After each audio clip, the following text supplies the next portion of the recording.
Good morning all of you. आप सभी का एनसीईआरटी क्लासेस में हार्दिक अभिनंदन है।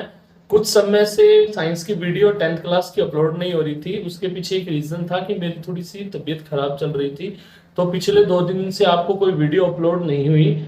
तो आज हम उसी की श्रृंखला में अर्थात सेकेंड लेसन अमल, क्षार व लवण का नेक्स्ट पार्ट कर रहे थे। ये 6 अंक का हो चुका है। पहले मैंने 5 लिखा था।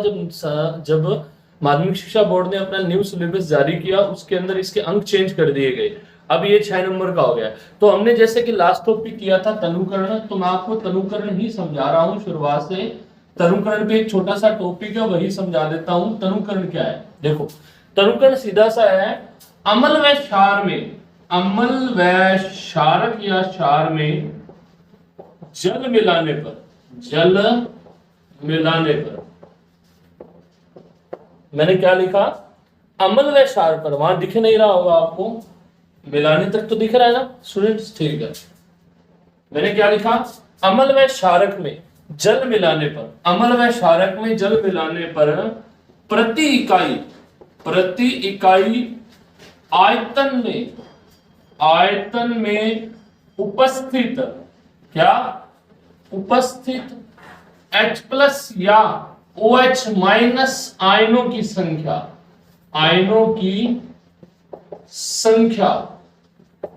कम होती है। क्या होती है स्टूडेंट्स, कम होती है। अम्ल व क्षारक में जब जल मिलाया जाता है तो उसके प्रति इकाई आयतन में, मान लीजिए आपने 1 लीटर बोतल ली कांच की, उसके अंदर आपने अम्ल मिलाया थोड़ा सा, मतलब 10 ml। अब जैसे आप उसमें पानी डालते जाओगे धीरे धीरे तो उसके अंदर क्या होगा, मात्रा तो बढ़ती जाएगी उसकी, परंतु उसमें अम्ल की मात्रा 10 ml से घटती जाएगी। मतलब कैसे, 10 ml जल 10 ml अम्ल, तो वो थोड़ा सा गाढ़ा होगा। 20 ml जल 10 ml अम्ल, थोड़ा और क्या हो जाएगा, वो सांद्र हो जाएगा, मतलब सॉरी सांद्र नहीं, पतला हो जाएगा। तो तनुकरण का मतलब करना होता है पतला। जैसे मैंने आपको एक उदाहरण दिया ही था पहले, एक और उदाहरण दे देता हूं। सीधी सी बात है, हमने क्या लिया, 2 बीकर ले लिए एक जैसे, ये बीकर है स्टूडेंट्स, एक जैसे ले लिए। यहां तक मैंने मतलब इसमें 100 ग्राम मैंने डाल दिया हाइड्रोक्लोरिक अम्ल, दोनों में 100 ग्राम क्या डाला, हाइड्रोक्लोरिक अम्ल, ठीक है। लीटर आएगा वैसे 100 ml लिख लेता हूं मैं, ये 10 ml डाल देता हूं। 10 ml डाल दिया, क्या डाल दिया, 10 ml मैंने HCl डाल दिया दोनों में, यहां तक है। अब मैं क्या करता हूं, इस 10 ml में 10 ml जल मिला देता हूं। क्या मिला देता हूं, जल। और इसके अंदर मैं मिलाता हूं 20 ml जल। तो गाढ़ा कौन सा होगा, ये वाला या ये वाला, तो आपका जाएगा ये वाला जी। तो इसका मतलब है जैसे जैसे आप जल की मात्रा बढ़ाते जाते हो वह पतला होता जाता है, वह विलयन क्या होता जाता है, पतला। तो पतले को क्या बोलते हैं, मतलब उसको पतला करना ही क्या कहलाता है, तनुकरण कहलाता है। अम्ल व क्षारों में जब जल मिलाया जाता है, क्या मिलाया जाता है, जल मिलाया जाता है। अम्ल व क्षारक में जल मिलाने पर प्रति इकाई आयतन 1 मीटर क्यूब में उपस्थित हाइड्रोजन या हाइड्रोक्सिल आयनों की संख्या में जो कमी होती है, वही कमी क्या कहलाती है, तनुकरण कहलाती है। अर्थात विलयन को पतला करना। तनु करने का मतलब होता है पतला करना। इसी कॉन्सेप्ट पे एक छोटा सा आर्टिकल है जो मैं लिखता हूं, थोड़ा लिखना क्या, मैं समझा देता हूं, लिख आप लेना। मैं बोलता हूं ये आर्टिकल क्या है, थोड़ा सुन लीजिए, इस पे आता है, नोट डाल के लिख लीजिए, मैं साथ साथ बोल देता हूं, आसान है। अम्ल या क्षारकों में जल मिलाने पर, अम्ल या क्षारकों में जल मिलाने पर, अम्ल या क्षारकों में जल को घोलने या मिलाने पर यह ऊष्माक्षेपीय विक्रिया की तरह कार्य करता है। मतलब अम्ल व क्षारकों में जल को घोलने पर यह ऊष्माक्षेपीय विक्रिया की भांति व्यवहार करता है, अर्थात अत्यंत ऊष्मा उत्पन्न करता है या मुक्त करता है। ऊष्मा क्या करता है, अत्यंत मुक्त करता है, जिसके कारण सॉल्यूशन क्या हो जाता है, गर्म, मतलब विलयन क्या हो जाता है, गर्म हो जाता है। क्या हो जाता है, गर्म। मैं लिख ही देता हूं, अम्ल व क्षार, अम्ल व क्षारक में जल घोलने पर यह क्रिया ऊष्माक्षेपी अभिक्रिया कहलाती है। सांद्र, सांद्र मतलब गाढ़ा, जिसमें ज्यादा अम्ल हो, ज्यादा परसेंटेज में क्या हो, अम्ल हो। सांद्र सल्फ्यूरिक अम्ल या सांद्र नाइट्रिक अम्ल या सांद्र हाइड्रोक्लोरिक अम्ल मिला जल में पूर्वक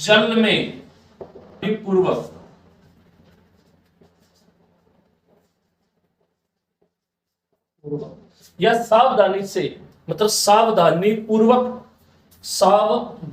पूर्वक या सावधानी से मिलाना चाहिए। क्या मिलाना चाहिए? सावधानी पूर्वक मिलाना चाहिए। और अम्ल को हमेशा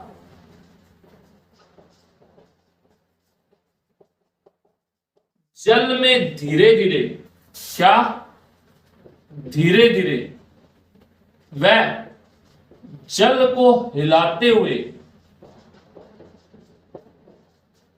मिलाना चाहिए। अब ऐसा क्यों? क्योंकि जैसे ही अम्ल जल में घुलता है तो ऊष्मा उत्पन्न करता है, मुक्त ऊष्मा उत्पन्न करता है। जिससे ऊष्मा उत्पन्न होती है तो हीट उत्पन्न होती है, मतलब ऊष्मा उत्पन्न होती है, और वो सॉल्यूशन कहीं या जो विलयन है वो हम पर ना आ जाए, मतलब एसिड अगर हम पर गिरेगा तो हम जल जाएंगे। इसलिए अम्ल व क्षारक में जल मिलाना चाहिए। अम्ल व क्षारक में जल मिलाया जाता है और इस क्रिया या यह विधि क्या कहलाती है? ऊष्मा क्षेपीय विक्रिया कहलाती है, जिससे आकस्मिक आग उत्पन्न होने का खतरा रहता है, मतलब इसमें इसका टेम्परेचर बहुत ज्यादा होता है। तो सांद्र सल्फ्यूरिक अम्ल, नाइट्रिक अम्ल या हाइड्रोक्लोरिक अम्ल में से आप कोई भी यदि जल, इसके अंदर जल मिलाते हो, इस सांद्र अम्लों में आप जैसे ही जल मिलाते हो तो मिलाने से क्या उत्पन्न होती है? उसकी ऊष्मा मुक्त होती है, उस विलयन का टेम्परेचर बढ़ता है, तापमान बढ़ता है। तो हमेशा उसे सावधानी पूर्वक मिलाना चाहिए। अम्ल को हमेशा जल में मिलाने पर धीरे धीरे मिलाना चाहिए और हिलाते हुए मिलाना चाहिए। क्या होना? जल को हिलाना है और एसिड को धीरे धीरे डालना है, जिससे क्योंकि इसका जो सॉल्यूशन है वो ऊष्मा मुक्त करता है, और वो ऊष्मा मुक्त जो हो रही है जिससे उस विलयन का टेम्परेचर बढ़ रहा है, तो वो विलयन कहीं हम पर ना गिर जाए और हम जल ना जाए। इसलिए आगे लिख रहा हूं मैं, ये पूरा नहीं हुआ।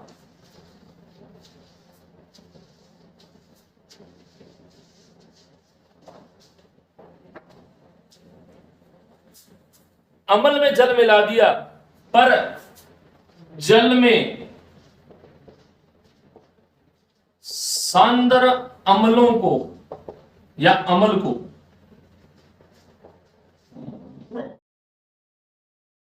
जल में सांद्र अम्ल को मिलाने पर उत्पन्न हुई ऊष्मा के कारण, उत्पन्न हुई ऊष्मा के कारण जो मिश्रण होता है वो आस्फलित हो सकता है। आस्फलित, ये आस्फलित क्या होता है? आस्फलित, फलित का मतलब बाहर की ओर आना, मतलब इसका सीधा सा है भबक कर। क्या? भबक कर बाहर की ओर गिर सकता है और गिर सकता है, जिससे हम जल सकते हैं, जिससे हम जल, ये वो जल नहीं है, जलन वाला जल है, जल सकते हैं। जल में सांद्र सल्फ्यूरिक अम्ल या किसी भी सांद्र अम्ल को मिलाने पर, जो गाढ़ा अम्ल होता है उसको मिलाने पर उत्पन्न ऊष्मा के कारण मिश्रण आस्फलित हो जाता है, मतलब भबक कर, मतलब बुलबुले उठकर बाहर गिर जाता है। साथ ही आगे देख लीजिए, साथ ही मिश्रण के गर्म होने के कारण, मिश्रण के गर्म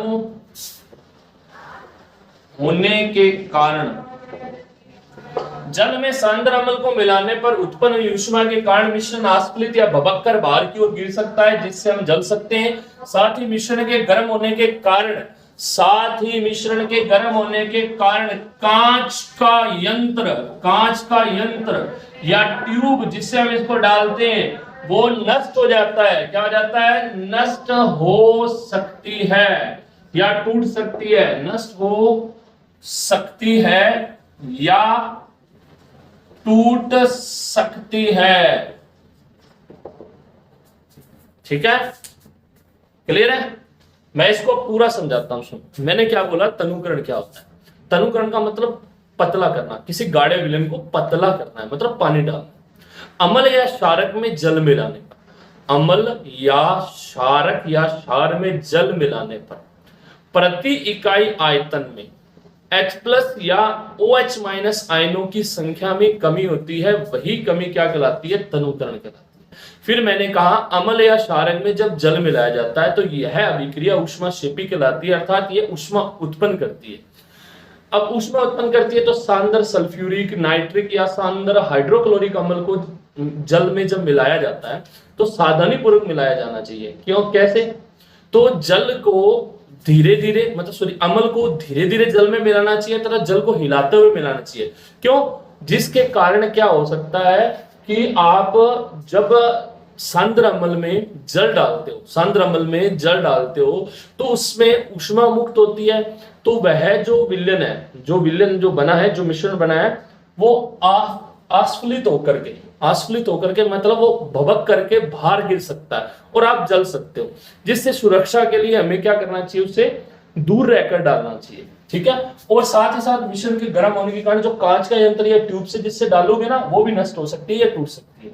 तो ये जो मैंने पॉइंट लिखा है ये थोड़ा अलग है। मैंने कहा जब जल को सांद्र अम्ल में मिलाया जाता है, जल को जब सांद्र अम्ल में, वो तो पूरा था, अम्ल में जब जल मिलाया जाए तब चल रहा था। ये है जब जल में सांद्र अम्ल को मिलाया जाता है तो मिश्रण आस्फलित होकर बाहर की ओर गिर सकता है और हम जल सकते हैं।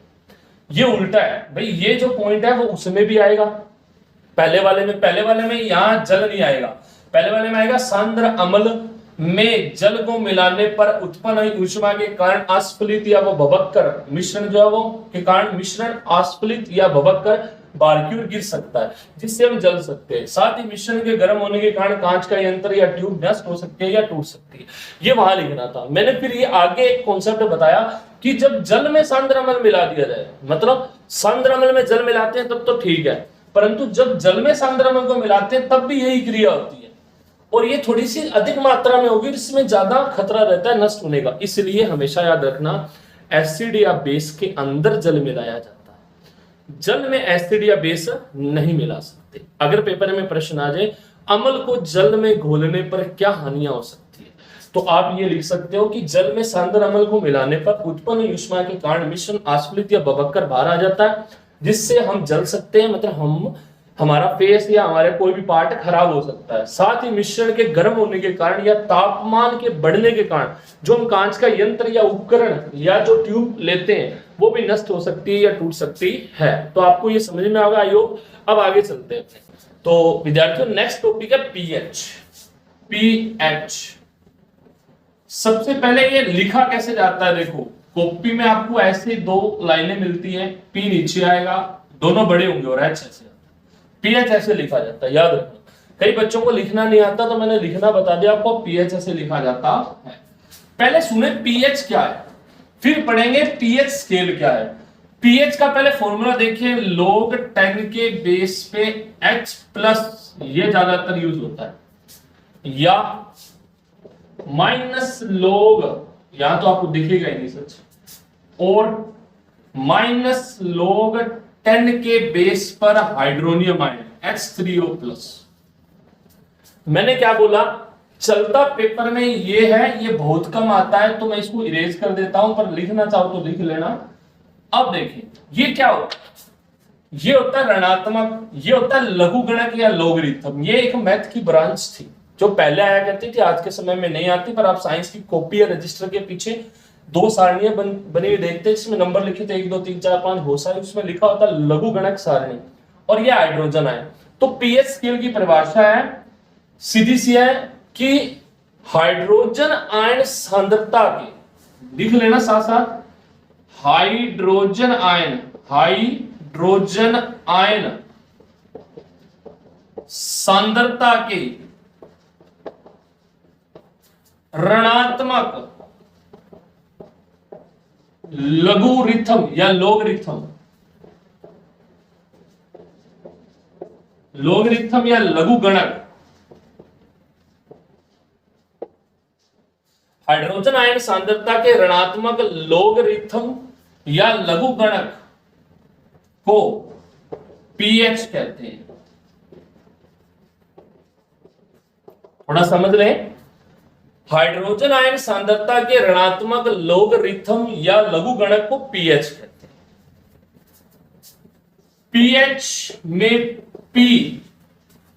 पीएच में पी जर्मन भाषा का शब्द है, जर्मन भाषा के पुष्पांश से लिया गया है, पुष्पांश से लिया गया है, जिसका अर्थ शक्ति होता है। क्या होता है स्टूडेंट्स? शक्ति होता है। हाइड्रोजन आयन सांद्रता के ऋणात्मक लोगरिथम या लघुगणक को पीएच कहते हैं। पीएच में जो पी है वो जर्मन भाषा के पुष्पांश से लिया गया है, पुष्पांश शब्द से लिया गया है, जिसका अर्थ शक्ति होता है, तथा एच हाइड्रोजन आयन की सांद्रता होती है। हाइड्रोजन आयन की सांद्रता होती है। क्या होती है? सांद्रता होती है। आसान है ना? देखो ये क्या होता है? ऋणात्मक, माइनस, लोग बेस मतलब आधार 10 रखा जाता है। क्या रखा जाता है? आधार 10, याद रखना। माइनस लोग बोलते हैं इसको, लोग। क्या बोलते हैं? लोग। इसका आधार 10 होता है। क्या होता है? 10 H प्लस, माइनस लोग 10 H प्लस। हाइड्रोजन आयन सांद्रता के ऋणात्मक लघुगणक को क्या बोलते हैं? पीएच कहते हैं। पीएच में जो पी है वो एक जर्मन भाषा का शब्द है जो पुष्पांश होता है, पुष्पांश का अर्थ होता है शक्ति। एच यहाँ हाइड्रोजन आयन की सांद्रता होती है। ये था पीएच किसे कहते हैं। क्या बोलते हैं? प्रश्न पेपर में पीएच किसे कहते हैं, तो आपको ये करना है, स्क्रीनशॉट ले लीजिए। आई होप आपने ले लिया होगा। अब चलते हैं पीएच स्केल। याद रखना, सोरेनसन नामक वैज्ञानिक ने पीएच स्केल को खोजा था। पीएच स्केल को किसने खोजा या किसने दी थी अवधारणा, तो आएगा सोरेनसन नामक वैज्ञानिक। क्या आएगा? सोरेनसन नामक वैज्ञानिक ने पीएच स्केल खोजा था। अब पीएच स्केल कैसे लिखना है वो मैं आपको बता देता हूं। पहले पीएच स्केल, ठीक है, आप कॉपी में ऐसे लिखना है इसको, पीएच स्केल। पीएच स्केल का पहले डायग्राम देखिए। डायग्राम बनता है इसका, ये रहा डायग्राम।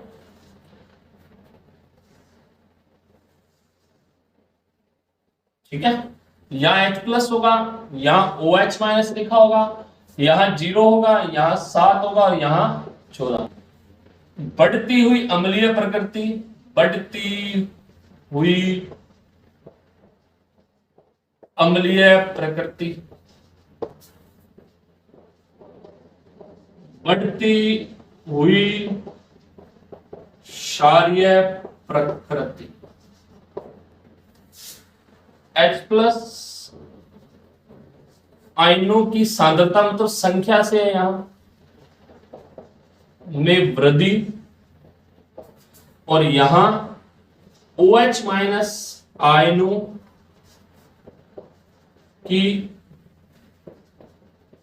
सांद्रता में वृद्धि। आपको दिख ही नहीं रहा ना नीचे, तो मैं पहले इरेज ही करता हूं इसको ना, नीचे दिख ही नहीं रहा आपको ना। चलो, जो नहीं दिख रहा तो भाई फिर उसको सही करके लिख देते हैं भी। H प्लस आयनों की संख्या लिख देता हूं ना, में वृद्धि दिख रहा है, ठीक है। H प्लस आयनों की संख्या में कमी। अब तो आपको दिख रहा होगा, है ना, में कमी है। नहीं दिख रहा तो ये में कमी है, ठीक है। अब देखो क्या होता है पहले पीएच के। किसी विलयन की अम्लता या क्षारकता का मापन करने में प्रयुक्त स्केल पीएच स्केल कहलाता है। परिभाषा क्या है? किसी विलयन की अम्लता या क्षारकता किसी विलयन की अम्लता क्षारकता का मापन करने में, उसको मापने में प्रयुक्त स्केल क्या कहलाता है? पीएच स्केल कहलाता है। आप समझ गए होंगे क्या है पीएच किसे बोलते हैं? तो हाइड्रोजन आयन सांद्रता के ऋणात्मक लघु गणक या लोगरिथम को पीएच कहते हैं। जबकि पीएच स्केल क्या होता है? तो सीधी सी बात है, किसी विलयन की अम्लता या क्षारकता का मापन करने में प्रयुक्त स्केल ही पीएच स्केल कहलाता है। सामान्यतः पीएच स्केल 0 से 14 तक के अंकों तक अंकित रहते हैं। कहां से कहां? 0 से 14 तक के अंकों तक अंकित होते हैं। अब तीन चीजें याद रखते हैं। 0 से 6.9 तक तो हमेशा याद रखना प्रकृति होती है अम्लीय। क्या होती है? अम्लीय। 7 पर हमेशा याद रखना उदासीन प्रकृति होती है। अब उदासीन लवण भी हो सकते हैं, ठीक है ना। और 7.1 से 14 तक आपको मिलेगी क्षारीय प्रकृति। क्षारीय प्रकृति, ठीक है विद्यार्थी। कौन सी? क्षारीय प्रकृति। 0 से 6.9 पर अम्लीय है, 7 पर उदासीन, 7.1 से 14 तक क्षारीय प्रकृति। तो जैसा कि हम कर रहे थे, अब ढंग से समझ लेना, मैं इसको पूरा एक्सप्लेन करता हूं, आप लिख भी लेना। मैं धीरे धीरे बोल रहा हूं, साथ साथ लिखते जाएं, साथ साथ करते जाएं। पीएच स्केल किसी विलयन की अम्लता या क्षारकता का मापन करने में प्रयुक्त स्केल पीएच स्केल कहलाता है। पीएच स्केल सामान्यतः 0 से 14 तक के अंकों तक अंकित होते हैं, मतलब 0 से 14 तक अंक उसमें होते हैं। यदि किसी विलयन की पीएच का मान, यदि किसी विलयन की पीएच का मान 0 से 6.9 के मध्य होता है तो वह अम्लीय प्रकृति की होता है। मतलब यदि किसी विलयन की पीएच का मान 0 से 6.9 के मध्य होता है तो उस विलयन की प्रकृति अम्लीय होती है। फिर कोमा डाल के, यदि किसी विलयन की पीएच का मान 7 प्राप्त होते हैं तो उस विलयन की प्रकृति उदासीन होती है। फिर कोमा, यदि किसी विलयन की प्रकृति या यदि किसी विलयन की पीएच का मान 7.1 से 14 के मध्य होता है तो उस विलयन की प्रकृति क्षारीय होती है। अतः किसी विलयन की क्षारकता, अम्लता या उदासीनता का मापन पीएच स्केल की सहायता से किया जा सकता है। मैं फिर बोलता हूं, किसी विलयन की अम्लता या क्षारकता का मापन करने में प्रयुक्त स्केल क्या कहलाता है? पीएच स्केल कहलाता है। क्या कहलाता है? पीएच स्केल कहलाता है, ठीक है। साधारणतः पीएच स्केल 0 से 14 तक के अंकों तक अंकित रहते हैं।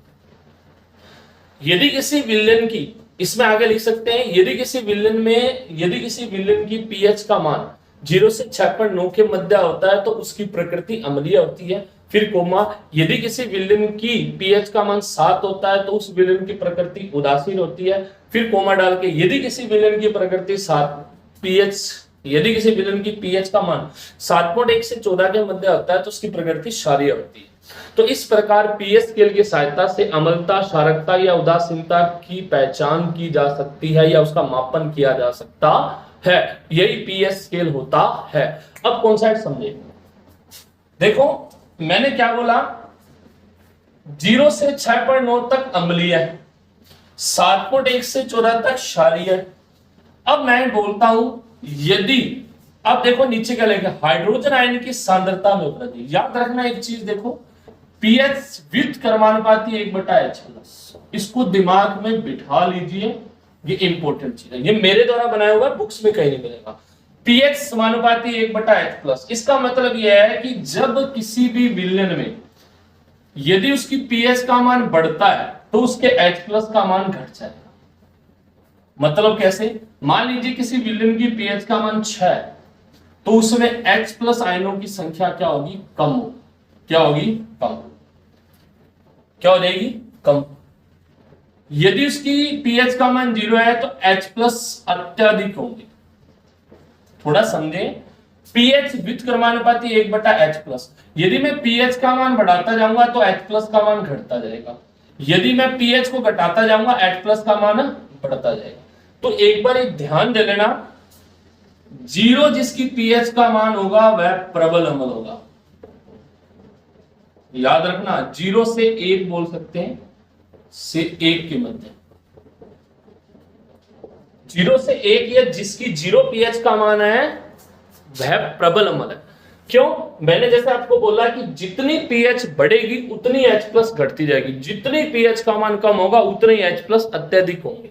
तो पीएच का मान जब 0 हो गया तो उसका मतलब है कि उसमें H प्लस आयनों की मात्रा बहुत ज्यादा होगी, और जिसमें H प्लस बहुत ज्यादा होते हैं वह प्रबल अम्ल कहलाते हैं, मैंने आपको कहा।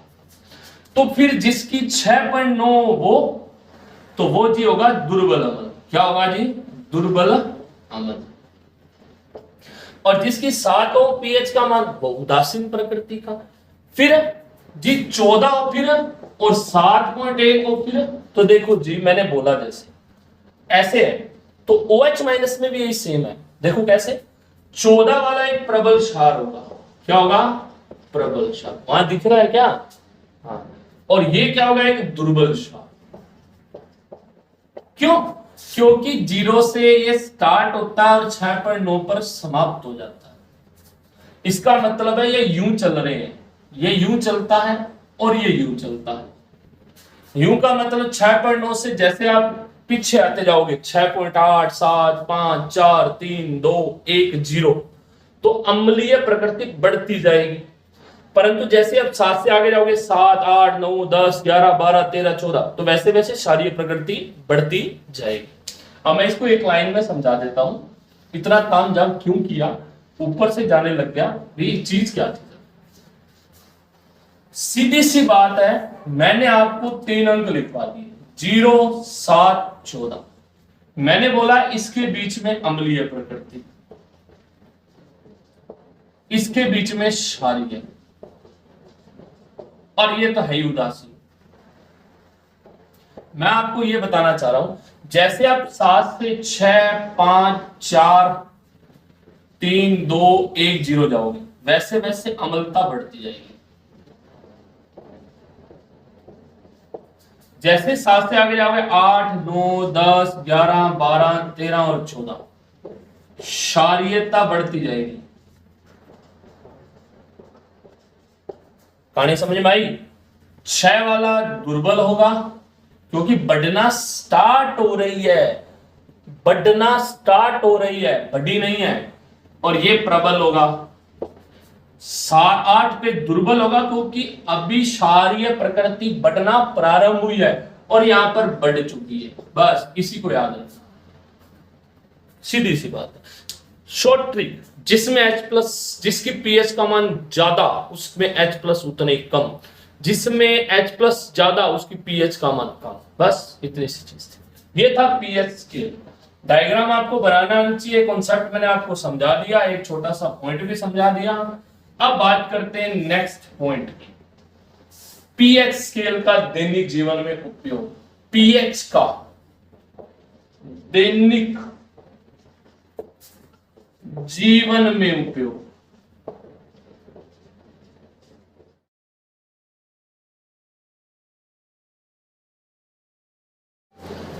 तो फर्स्ट पॉइंट मैं लिख रहा हूं, पौधे एवं जीव जंतुओं की पीएच के प्रति संवेदनशीलता।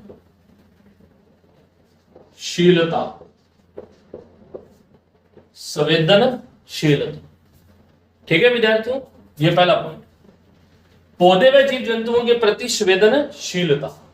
अब इसमें क्या लिखना है आपको? ये लिखना है कि जीव जंतु एवं पौधे मतलब पशु एवं पौधे, या सीधा हमारा शरीर की पीएच 7 से 7.8 के मध्य परास की होती है। हमारा शरीर 7 से 7.8 के पीएच के मध्य की परास का होता है, मतलब हमारे शरीर की जो पीएच की परास है वो 7 से 7.8 के मध्य होती है।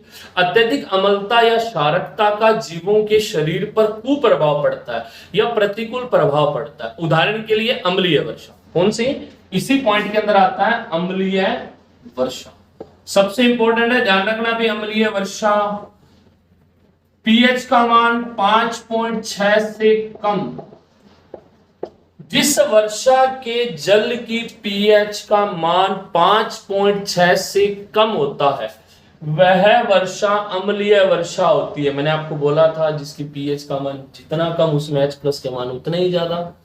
अम्लीय वर्षा, जिस वर्षा के जल की पीएच का मान 5.6 से कम हो जाए वह वर्षा अम्लीय वर्षा कहलाती है। और अम्लीय वर्षा के कुप्रभाव क्या है? अम्लीय वर्षा के कारण ताजमहल का जो सफेद रंग है, संगमरमर का जो सफेद रंग है वो पीला पड़ता जा रहा है। ऐतिहासिक इमारतें, स्मारकों का संक्षारण हो रहा है, अर्थात वो नष्ट हो रहे हैं, कुतुब बना रहे हैं। लोहा स्तंभ है, ये वगैरह जो है वो धीरे धीरे क्या हो रहे हैं, उन पे जंग लगती जा रही है। पहला पॉइंट। दूसरा, पीएच मतलब अम्लीय वर्षा के कारण जो अम्लीय वर्षा है उनका जो पानी है जो जलाशयों में चला जाता है तो उस जलाशय में रहने वाले जीव जंतुओं के शरीर पर प्रतिकूल प्रभाव डालता है। तीसरा, मृदा, अम्लीय वर्षा के कारण मिट्टी की पीएच का मान बढ़ जाता है जिससे उसकी पैदावार घट जाती है, अर्थात उसका उपजाऊपन क्या हो जाता है, नष्ट या बहुत ही कम हो जाता है। हो गए 3, समझ में आया। चौथा, अम्लीय वर्षा के कारण या अम्लीय वर्षा के संपर्क में आने पर मानव या जीव जंतुओं में त्वचा संबंधित रोग हो जाते हैं, जैसे कैंसर, त्वचा संबंधी कैंसर इत्यादि हो जाते हैं। तो मैंने जैसे आपको ये पॉइंट बताया, पहला क्या था, पौधे व पशुओं की पीएच के प्रति संवेदनशीलता बुक में लिखा हुआ है।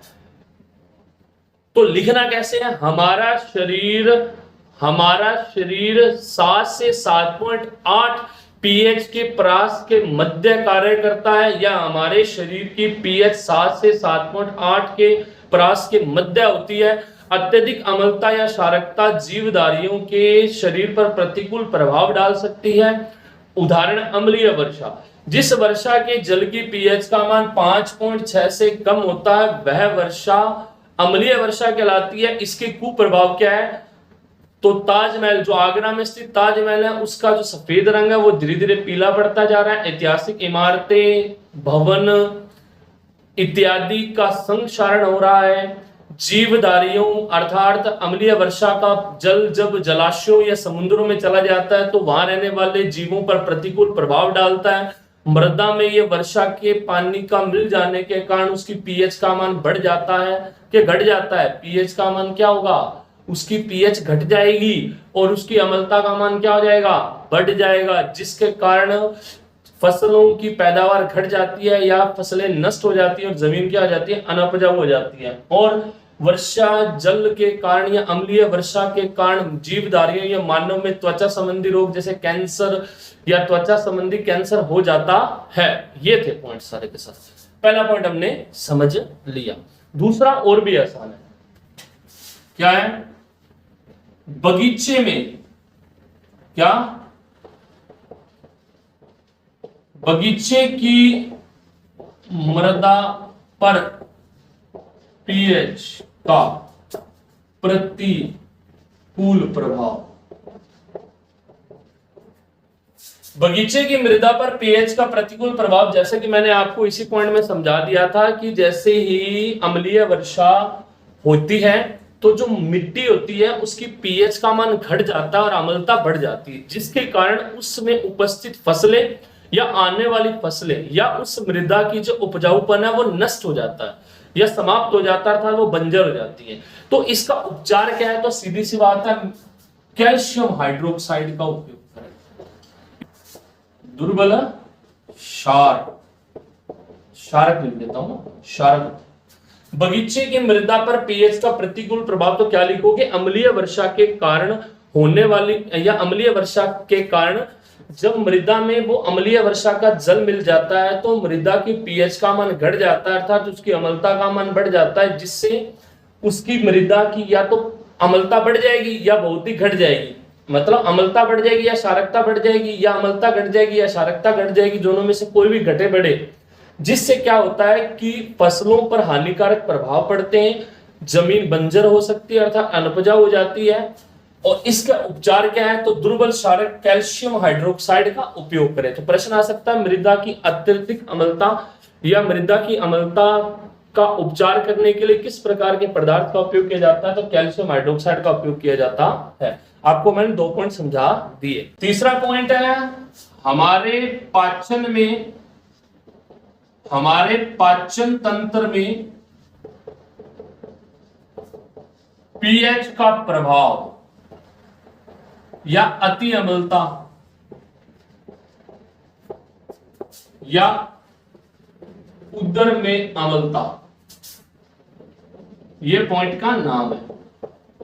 सीधी सी बात है, हमारे पाचन तंत्र में कैसे हमारे उदर अर्थात अमाशय में एक अम्ल पाया जाता है जो हाइड्रोक्लोरिक अम्ल होता है। हमारे उदर अर्थात पाचन तंत्र में एक अम्ल होता है HCl, जिसकी मात्रा 0.05% होती है। ये हम जब करेंगे ना, जब लेसन करेंगे एक हम मानव के बारे में, तब उसमें डिटेल से पढ़ लेंगे। ठीक है, याद रखना, मानव के उदर अर्थात पेट अर्थात अमाशय में एक हाइड्रोक्लोरिक अम्ल होता है जो भोजन के पाचन में सहायक है। ये एसिड होता है, एसिड है तो अपना प्रभाव डालेगा। तो क्या होता है, कई बार भोजन अत्यधिक भोजन करने के बाद या अत्यधिक भोजन से या अपचक की उपस्थिति में, अपचक मतलब जब भोजन पचता नहीं है, तो उस स्थिति में एसिडिटी हो जाती है अर्थात पेट में जलन, खट्टी डकारे आना, जिसके कारण क्या होता है कि पेट में अम्लता बढ़ जाती है अर्थात HCl की मात्रा पहले से ज्यादा बढ़ जाती है, जिससे जलन होने लगती है, दर्द होने लगता है, खट्टी डकारें आने लगती है। इस स्थिति को अपचक की स्थिति बोलते हैं अर्थात उदर में अत्यधिक अम्लता हो जाती है, जिसका उपचार किया जा सकता है एंटाएसिड से। किससे किया जा सकता है? एंटाएसिड, हिंदी में बोलते हैं प्रति अम्ल, और अम्ल के प्रति मतलब दुर्बल क्षार।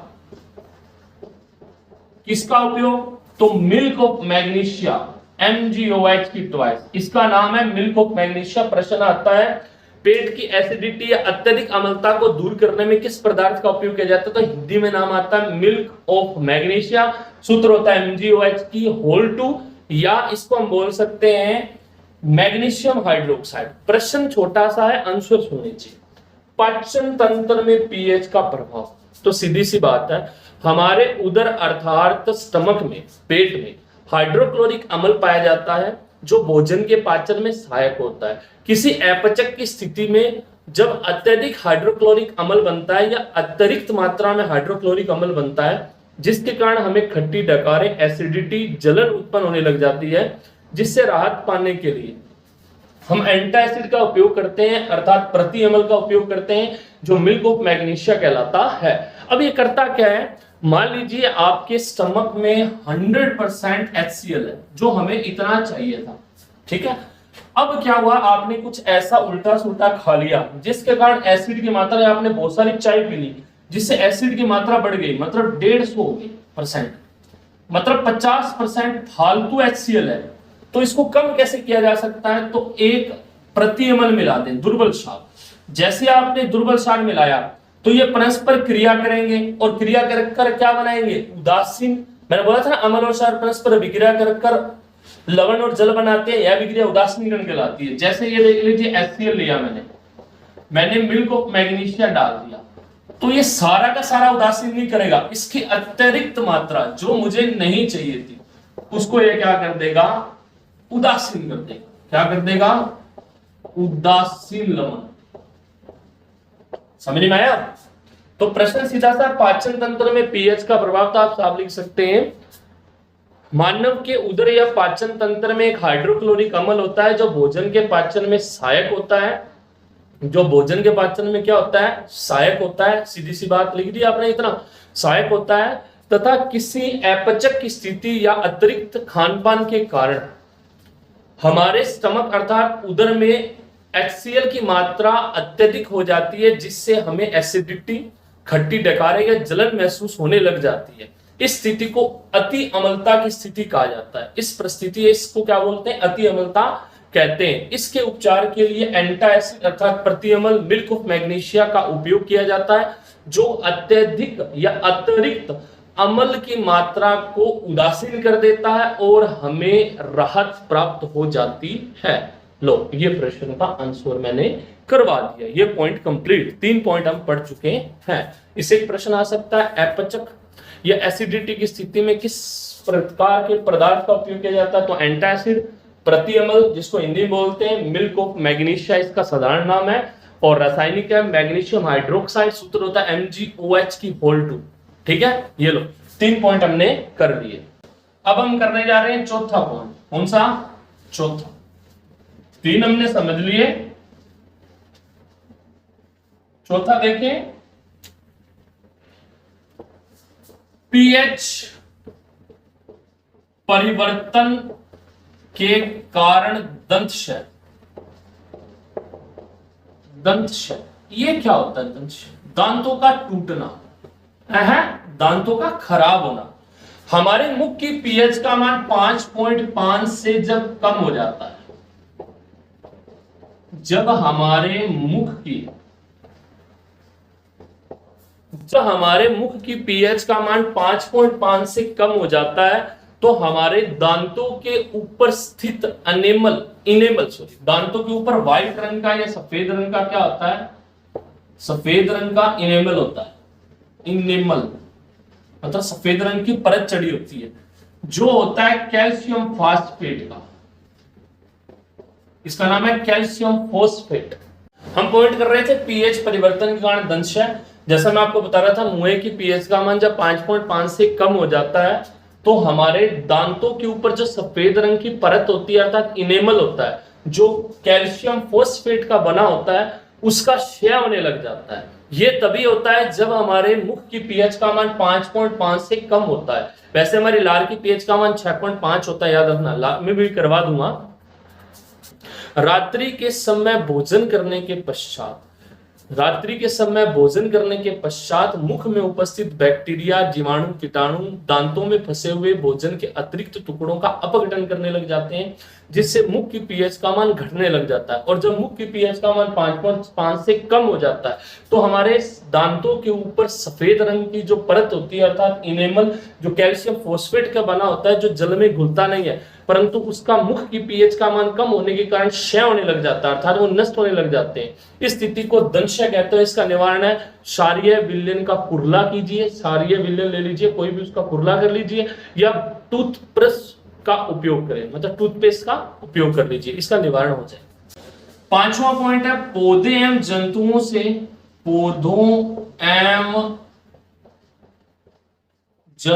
से उत्पन्न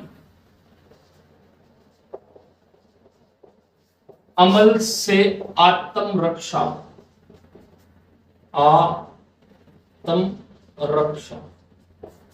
देखो बुक में ऐसा लिखा हुआ है, पौधों व जंतुओं से उत्पन्न अम्लों से आत्मरक्षा, या पौधों व जंतुओं से उत्पन्न रसायनों से आत्मरक्षा। बुक में ऐसा लिखा हुआ है, पौधों व जंतुओं से उत्पन्न रसायनों से आत्मरक्षा। कैसे? मधुमक्खी अपनी रक्षा करने के लिए डंक मारती है। जो डंक हमारी त्वचा पर लगता है तो हमें जलन महसूस होती है, और उस डंक में अमल होता है मैथेनोइक अम्ल, मैंने आपको बताया था। तो मधुमक्खी के डंक में मैथेनोइक अम्ल होता है, जो हमारी त्वचा पर स्पर्श करने पर हमें जलन उत्पन्न होती है। तो उससे राहत पाने के लिए हमें दुर्बल क्षार बेकिंग सोडा NaHCO3 का उपयोग करना चाहिए। NaHCO3 का उपयोग करना चाहिए। ये बेकिंग सोडा होता है, NaHCO3 का उपयोग करना चाहिए, जिससे हमें जलन कम महसूस होती है। दुर्बल क्षार और मैथेनोइक अम्ल है, तो दुर्बल क्षार अतिरिक्त अम्ल की मात्रा को शांत कर देता है, अर्थात उदासीन कर देता है। ऐसे ही नेटल का पादप का जो डंक होता है, उसमें मैथेनोइक अम्ल होता है, जो हमारी त्वचा के संपर्क में आने पर हमें जलन महसूस करवाता है। तो उसका भी उपचार कैसे किया जा सकता है? तो बेकिंग सोडा का उपयोग कर लीजिए, या किसी क्षारीय पदार्थ का पेस्ट लगा लीजिए, जिससे हमें राहत मिल जाती है। तो ये आपने पीएच के बारे में पढ़ लिया। पीएच का पूरा पॉइंट हो चुका है। पीएच किसे कहते हैं, पीएच स्केल क्या है, पीएच के 6 पॉइंट। अब लास्ट पॉइंट हम करने जा रहे हैं आज की लेक्चर का लास्ट पार्ट, फिर हम बाकी कल देखेंगे। ठीक है, मतलब अभी हम लास्ट करेंगे पॉइंट, बाकी हम कल लास्ट ये इसका पार्ट रहेगा, और ये लेसन कल मैं समाप्त कर दूंगा। ठीक है मेरे यार्थियों, तो ये थोड़ी लॉन्ग हो सकती है वीडियो, पर क्या करें, अभी बनानी जरूरी थी, क्योंकि बहुत 2 दिन हो गए हैं कोई अपलोड नहीं हुई थी। ठीक है, तो अब देख लीजिए नेक्स्ट पॉइंट। अब हम करने जा रहे हैं कुछ पदार्थ और पीएच का मान। तो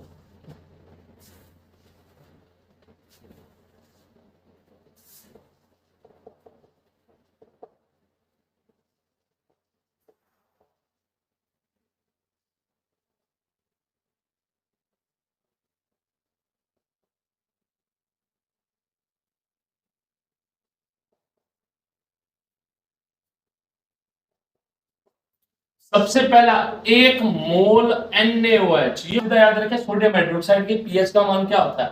तो सीधी सी बात है, ये एक प्रबल क्षार है, तो इसकी पीएच का मान कितना होगा? 14। ऐसे ही 1 ml HCl मतलब 1 मोल हाइड्रोक्लोरिक अम्ल, और इसकी पीएच का मान होता है 0। वैसे कई बुक्स इसको 1 लिखती हैं, पर आप इसको 0 ही समझेंगे। क्या समझेंगे? 0 ही। थर्ड, मैं 3 चीज लिख रहा हूं जो इंपॉर्टेंट है। लार, मूत्र, रक्त। ये 6.5। मूत्र की वैसे होती है 7.5, परंतु रक्त की होती है 7.4। परंतु रक्त की मानी जाती है बुक में 7.3 से 7.5 के मध्य है। ये 5.5 से 7.5 के मध्य है मूत्र की।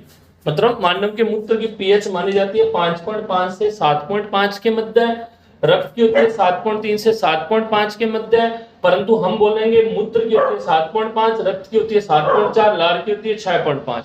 NaOH की पीएच का मान 14, HCl की 0, लार की 6.5, मूत्र की 7.5, रक्त की 7.4, परंतु मूत्र की होती है 5.5 से 7.5। यदि आपको लिखना हो तो इन दोनों के मध्य लिखो या 7.5 लिखो। रक्त की 7.3 से 7.5 या रक्त की सीधा लिखो 7.4। आपने उतार लिया होगा, मैं इरेज करता हूं, मुझे आगे भी लिखने हैं, फिर आगे नीचे जगह दिखता नहीं है। 5 हो गए।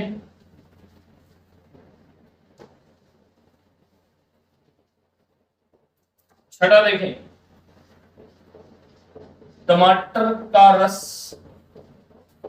और 7वां नींबू का रस। टमाटर के रस की होती है 4.0 से 4.4, और नींबू की होती है 2.2 से 2.4 के मध्य। ठीक है, ये होगी छठी। टमाटर के रस की पीएच का मान 4 से 4.4, नींबू के रस की 2.2 से 2.4। आपने इतना समझ लिया होगा। 8वां है जल।